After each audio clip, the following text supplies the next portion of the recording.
I've always been interested in, playing, talking. I was always trying to, talk different dictions on screen. I think I like it when people do that. I was like, no, sir, I'm an actor. I'm playing the bad role, right? It just happens to be a journalist. Now, if you see all the multi-starers and Hindi, Telugu, and all of that, and Tamil people, like if you see, like big stars are just like coming in for a song or like coming in for a, for a fun banter on screen and all of that. This was started long back.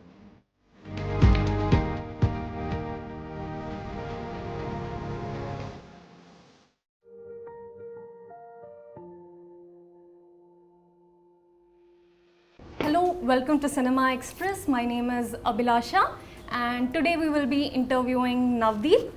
Navdeep will be starring in Newsense, an upcoming web series that is a wordplay on news, aka the journalism industry, the fourth estate, and Nuisance, which we all know what it is. So Nuisance is a web series that is set in Madinapalli of 2003. It deals with true crime and corruption particularly in the media industry. So yeah, without further ado, let's begin the interview. Namaskaram. Namaskaram, good morning. How is everyone? Morning. I'm good. How are you? I'm good, thank you. Pleasure chatting with you. Thank you, thank you.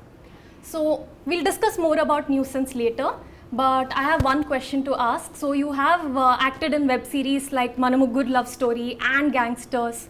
These were web series that have begun when web series itself was taking off in India and in the Telugu industry. Yeah. And now you are again headlining a web series after so many years when everybody else seems to be doing web series. So how has that journey been? What is different between then and now? Yeah, I guess in my last, let's say 18 years of my career, I have been, like I pretty much the first mainstream, if we are calling me a mainstream actor, then pretty much I was pretty much the first guy who came into TV and did that adventure show long back. It was basically the Telugu version of Fear Factor. Yeah. So I was the first guy who did that, and like you said, in the beginning of web series also, when we didn't have, like people were still trying it out, and Swapna Dutt came to me and said, let's do a web series, and director Nandini wrote that story. So pretty much we were also, that was pretty much the first web series that had, like, let's say mainstream actors. So I have been like in the beginning of it. You asked me about the difference. Definitely the quality is better now, and we have more budgets and more people are, there are bigger players in the market. So I guess we have good budgets and we have, more freedom of expressing like different forms of content. I would say that's the difference right now. In Nuisance, you play the role of Shiva, yeah, a sort of an ethically ambiguous journalist in tune with the larger theme completely of the series. Grey. We can call him completely grey. As grey as your... Yes, as my eye center. Okay, yeah. So yeah, there are a couple of interesting dialogues in the trailer about how if you publish a story, you get 200 rupees, and if you don't, you get 2,000, and how journalists... Do you think it is true? I'm still new to this line of work. Okay. Yeah. So you mentioned that how journalism is susceptible to corruption, and how but still journalists hold a lot of power and authority, and they're not someone who will be afraid of police or the law. Could you explain a bit about your character and the series? So the theme of this series is basically 2003 this area called Madanapalli, and how it is a bunch of incidents. It is a story. It is basically the story of Shiva and what happens, how he is brought up in this society due to some factors, and how he's been treated by this society, and when he grows up, what kind of attitude he has towards the society, and how he wants to win it over, and how he uses and utilizes him being a journalist as a weapon against the society is the core story of it. But the incidents and situations all happen between corrupt politicians, corrupt police, dishonest media, and innocent civilians. So these are the four pillars of Nuisance, which in between whom the story takes place. So it's quite intense, quite interesting, and what I really liked about it is in real life, when in cinema, when we are when a director or a writer conceives like a bunch of characters, usually the format is there is a good guy and there is a bad guy, right? And there are people who characters which change according to the situations and then behave accordingly. What I liked in Nuisance is, if you see in real life, I believe good and bad is just a perspective, right? What is good for me might be bad for you and vice versa. So in real life, people, when they are put in a situation where they have to behave selfishly, what do in real life, right?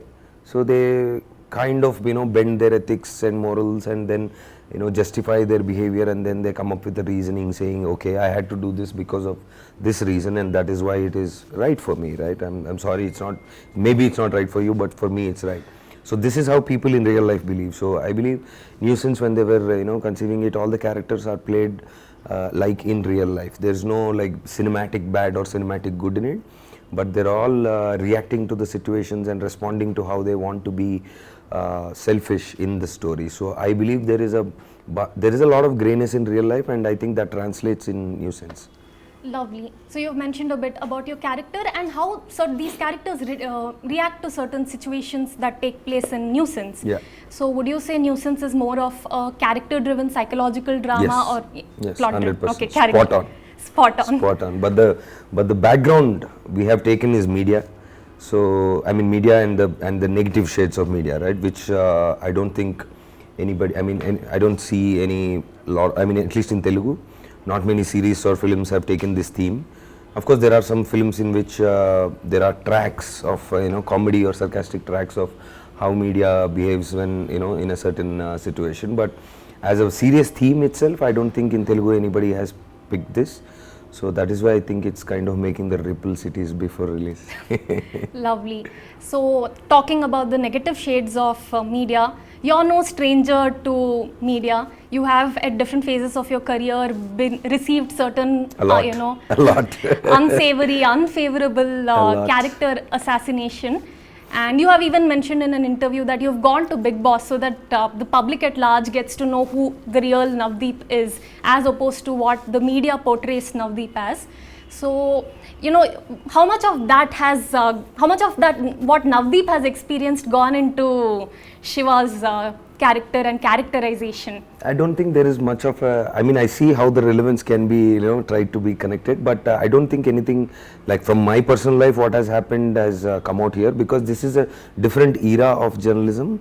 Right now there is a lot of like, let's say YouTube channels, and there is a lot of people running behind people like paparazzi and all that stuff. But back then, when, in 2000s, when this particular incidents we are showing, it is a different kind of journalism. Then there was I think they were more influential back then, and because they were lesser sources, they had more impact on society at large.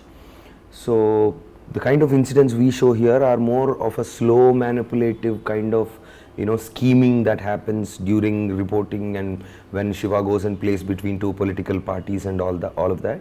So I would say not much of what I have experienced will come out here, because it's a complete different era. Okay. But so you mentioned that it is sort of a slow burn, Yeah. but because there are more media channels and there's more outrage and that fastest finger first Yeah. that is prevalent in journalism, Right so to now, speak. yeah. So do you feel like that is the reason why it had to be set in that era, or are there any other factors why setting it in? No, I think 2003? when the writer conceived it, it was back then only, because Priyadarshi Ramgaru is the writer, and he himself is a very senior journalist. I think he has the incidents he has seen during 2000s, and he wrote about that, but it has nothing to do with the current scenario. Yeah. Okay. But it's relevant, right? But it's the same concept. Like when we talk about is the media really showing what's happening, or are they showing what they want to show, with perspective? So the relevance is still there, but the incidents are not, because of the time era. Okay, so this is about the negative shades of media, corruption in media, so to speak, and you've also spoken about perceptions. Will the series be taking a moral position like, that media should prioritize facts instead of feelings or perceptions? Or No, I don't think so. We are not taking any stand. We're just using, like I said, it's a story of us. Society has beaten down a kid, right, because of some reasons, and when the kid grows up, he has a certain vengeance, and he wants to, achieve something in life, establish, an opposite situation with the society, and he happens to be a journalist. So how does he use journalism for what he wants to succeed in? That's about it. So we're not taking any moral stand. Okay, a lot of stories that have been shown in the world of journalism, they take a more positive approach. This is not the case with Nuisance. So what was your homework like for this role?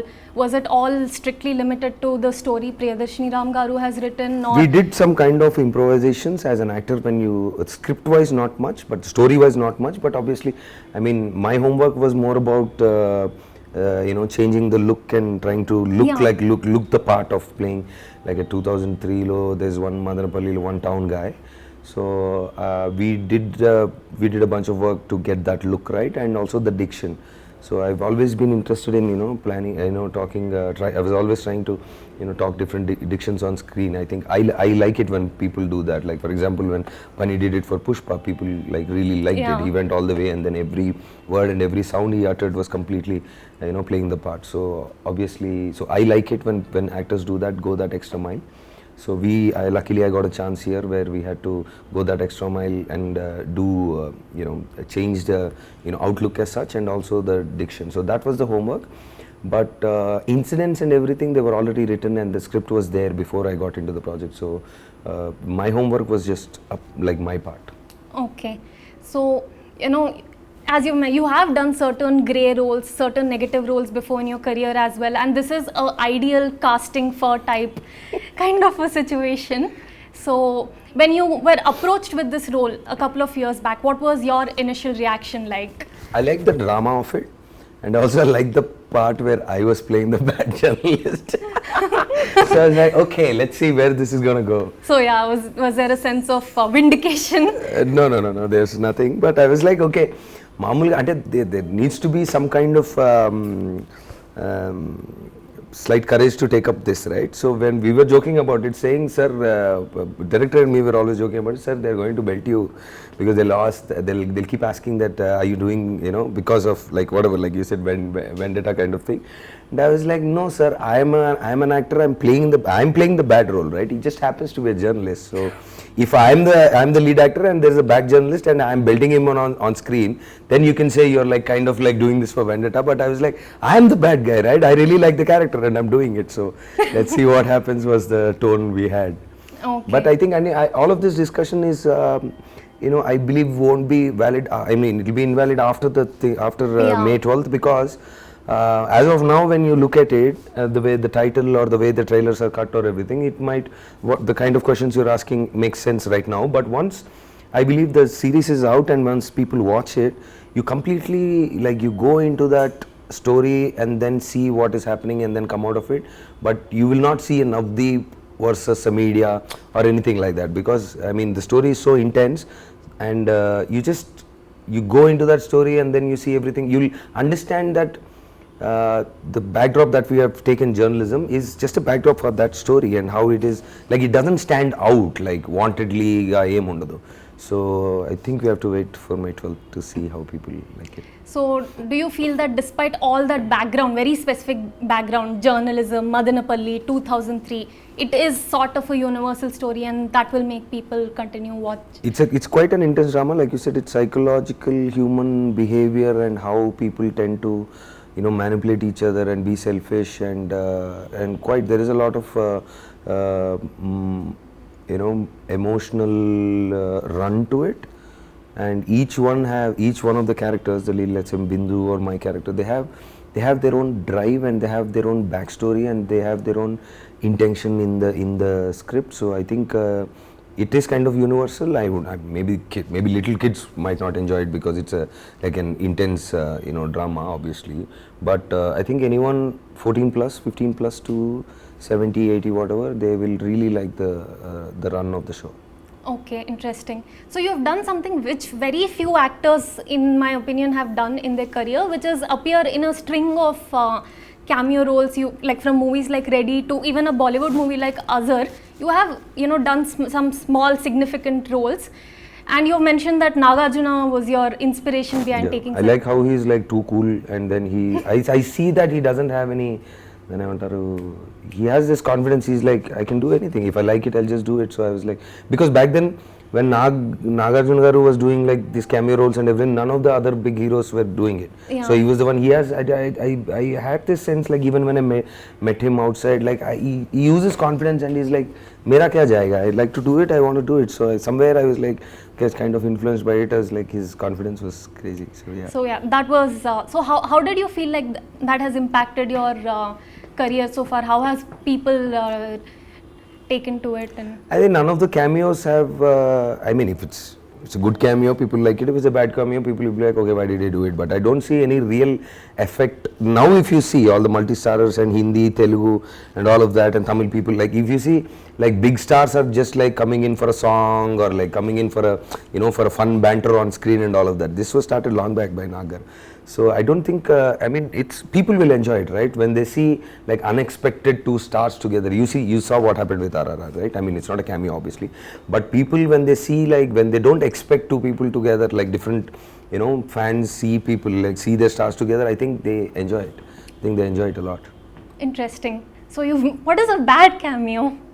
I mean, bad cameo, I wouldn't name it, but bad cameo is like, see if you see like a screen, like a character, there's some scene happening and you see that there's a cameo, and if it doesn't work out, right, the scene doesn't work out, then they'll be like, why the hell did he come? What is happening? So that's a bad like for cameo. the sake of star power. I mean, if there is a comedy scene, sometimes some scenes work, some scenes don't, right? So cameos or anything is like, good cameos are like where people are like, oh wow, and they start whistling, and then bad cameos is when the scene doesn't work and they're like, oh shit, why did he come on screen? So that's a bad cameo. It's What all has apart. been the best cameo so far? For me? Yeah, Like where I was doing it, or both in terms of how much you have enjoyed it, how much audience have. Ride was good. That Ride was good when Nani and Tanishq were there, and then I just come in the ending and then win the race and then give them give them my prize and go. That was a good cameo. Yeah, that was one of the good cameos I did. Okay, so you have lately been at the forefront of this beautiful, creative and entrepreneurial endeavor. It's the C-Space, which is a writer's incubation lab. Yes. And that has slowly moved into production. Yes. You have produced 2 movies, Love Mauli with stars you, and Yevam where you're just the producer, Yes. and there are a bunch of other It's being interesting, shot right now, yes, yes. bunch of other interesting talents. Yes. So how has that journey been like? We started before the lockdown, so we had a lot of time. So when we started and when we said, okay, if you are a writer or if you want to be a writer, please come to us. There were about 6,000 people who came in like a period of 4 months, because they thought, okay, Navdeep is asking for a story, we need to go and then he'll start producing it. That was not the idea itself for people to understand, because there was nothing like that before. So when the production houses ask for stories, they ask for a particular story. So you go there and you narrate the story, and then it's a yes or no or get out or get in, right? But this wasn't that. This was more like a talent incubation. So we had to find the right. Everybody wants to be a writer, or everybody, I mean, whoever watches a lot of movies and they have interest in films, they want to say, okay, I have written a story, I'll come, cinema kadal rasta. They watch films and then try to write film stories. So those are the people we are trying to filter. Because for us, what we needed was people who are interested in the craft of writing itself. Right? Writing is a craft, and if you want to learn how to write, or if you want to collaborate with each other and become a good writer, those are the kind of people that we wanted to associate with. And it took us a solid 6 months to form a team of like 30-35 writers, and then since then they have been working on their own stories, and they've worked for other OTTs and quite a few production houses also in Hyderabad. And we ran a contest for a very big director, and we gave them 3 writers from our end also. Okay. So we've been working, they've been working, and like you said, right now we've the first film we've executed is Love Mauli, which will come out this year sometime in August, and then Yevam is being produced by Chandani. It's a thriller, and we have a third project on track. So we are slowly, steadily doing the right thing, I hope. Are you acting in the third project? No. No, okay. I'm waiting for Mauli to come out, because I don't know what kind of film I have to do next. Love Mauli sounds very interesting. It's a fantasy romance. It's a fantasy love set story, in like it was shot in Meghalaya. Yeah, it's pretty much the first Indian film in the history of Indian cinema to be shot in Meghalaya for 75 days. Only Rock On 2 was shot for like 5 or 6 days, but nobody. It's the world's wettest place. It's Cherrapunji. Nobody. Yeah, and to get there and to shoot there, it's quite a task. 75 days. So we stayed there for 120 days through the lockdown and shot for 75 days. I think there is a Tamil or a Malayalam film where they shot a particular the Dulquer Salman song near the Living Root bridges, but never was a full story, like a full film shot there. Wow. So I'm really excited because the visuals are like even like it's so like surprising, because when we shot and came back and saw and showed some snippets to people who are film people also, they were also like, where the hell is this, what are these locations? So, and it is India, is right here, and it probably right now it takes half a day to get there, but surprising that a lot of people haven't gone. I mean, Northeast has always been kind of like slightly, even like right now people are traveling, that's good. So I'm really excited for it to come on, Love Molly to come on big screen, because people are going to lose their shit when they see the locations. It's beautiful, it's like paradise on earth. I have one question. So 120 days in Meghalaya. The camera is okay? Yeah. we had to shift to 2-3 cameras, and then the crew was also working very hard, because it would be like clear weather, right? And in 30 minutes you can't see anything because there's thick fog. In another 1 hour suddenly you can't walk out because you can't see 4 or 5 feet because it starts raining suddenly. So it was quite an adventure. Quite an adventure, and it's showing on screen, so I'm excited for that. Lovely. I'll be looking forward to it also. Me too. So yeah, and we are reaching the end of our interview. Newsense will be streaming on AHA from May 12th onwards. Yes. So what do the audience have to look forward to? It's just a closing note of sorts. It's quite an intense, interesting story. All the characters are, their behavior and like I said, the backstories are all quite intense. And if you love a good, intense drama, Newsense is for you. Okay. Thank you, Navdeep. Thank you. Thank you so much.